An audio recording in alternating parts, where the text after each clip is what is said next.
Pois é, essa é a pergunta de R$ 1 milhão, né? A gente vê essa frase em tudo que é lugar. CDBs, fundos, vários produtos por aí. O CDI parece uma força meio invisível que mexe diretamente com o nosso dinheiro e nesta análise vamos entender direitinho como ele funciona. Para a gente começar, vamos pensar no CDI como se fosse um código. Assim como em qualquer linguagem, para entender os investimentos de renda fixa aqui no Brasil, primeiro a gente precisa quebrar esse código e entender o básico dele. Então, o ponto crucial já está aqui. O CDI, o certificado em si, não é algo que uma pessoa comum pode ir lá e comprar. É uma ferramenta exclusiva do sistema bancário. Pensa nele como uma transação interna, quase um empréstimo entre amigos dos bancos, sabe? Aquele que terminou o dia com dinheiro sobrando, empresta para o outro que está precisando de caixa, mas só por uma noite. E é aqui que o jogo vira, é o pulo do gato para entender tudo isso. As pessoas não compram o título CDI, mas sim produtos financeiros que têm a rentabilidade atrelada à taxa do CDI. É uma diferença que parece pequena, mas que faz toda a diferença. Agora, vamos fazer uma pequena viagem no tempo para entender por que essa ferramenta foi criada. Olha que interessante. O CDI não nasceu para ser um produto de investimento, mas sim para resolver um problemão muito específico lá dentro do sistema financeiro. Ela é uma peça de infraestrutura mesmo. Imagina só, estamos lá em 1986. O Brasil estava numa fase de modernizar seu sistema financeiro. Era preciso criar um mecanismo seguro e padronizado para que os bancos pudessem ajustar as contas diariamente.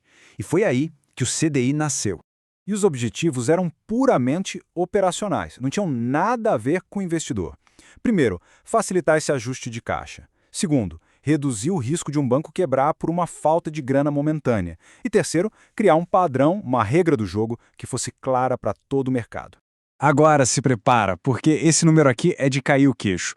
No comecinho dos anos 90, no meio da hiperinflação, a taxa CDI chegou aos incríveis 372.919% ao ano.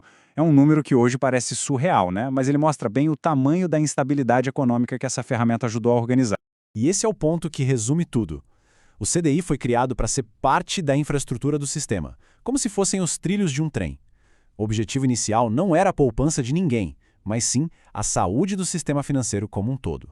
Ok, então se o CDI é essa operação interna dos bancos, como é que a taxa dele é definida? E qual é a relação dela com a famosa taxa Selic que a gente sempre ouve falar no jornal? Vamos conectar esses pontos agora. É bem direto ao ponto. Todos os dias, a B3, a nossa Bolsa de Valores, calcula a média de todas as taxas de juros que foram usadas nessas operações de um dia entre os bancos. O resultado dessa conta é a taxa CDI daquele dia. E esse gráfico aqui ilustra perfeitamente a relação do CDI com a Selic. Elas andam praticamente de mãos dadas. São coladinhas. A taxa CDI costuma ficar só um tiquinho abaixo da Selic. E por que isso? Porque os bancos usam os títulos do governo que rendem a Selic como garantia. Então, a taxa entre eles tem que ser muito próxima disso. Então, para simplificar de vez, a Selic é a meta, definida pelo governo para controlar a inflação. O CDI é a realidade do mercado. É a taxa que os bancos praticam entre si, sempre seguindo de perto essa meta. Uma é o alvo, a outra é o reflexo. Mas se era só uma ferramenta bancária, como é que o CDI se tornou tão importante para todo mundo? A resposta é que ele acabou virando a régua oficial para medir o valor do dinheiro no tempo aqui no Brasil. Essa citação resume perfeitamente. De uma simples ferramenta operacional, o CDI evoluiu para se tornar um pilar fundamental, uma referência que sustenta todo o mercado de crédito e de investimentos de renda fixa. Então, por que ele importa tanto? Bom, ele garante a estabilidade do sistema. Ele leva as decisões do Banco Central para a prática do dia a dia e, o mais importante de tudo, virou a referência padrão, a tal régua que a gente usa para comparar se um investimento de baixo risco está bom ou não.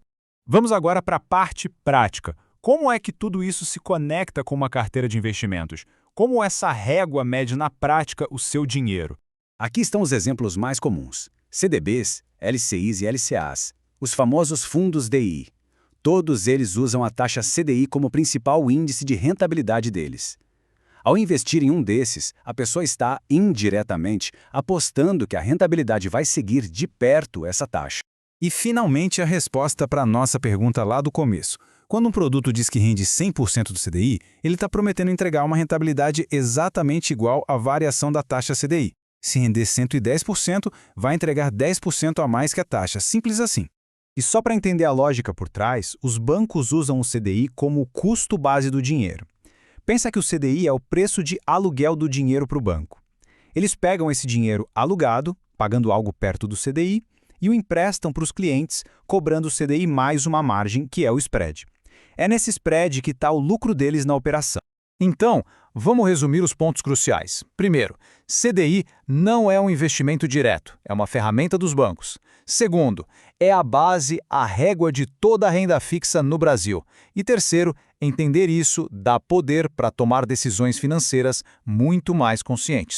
E fica a reflexão final. Agora que a principal régua do mercado foi entendida, como os próximos investimentos vão ser medidos? Compreender o CDI não é só saber uma sigla, é ter em mãos uma das ferramentas mais importantes para navegar no mundo financeiro brasileiro.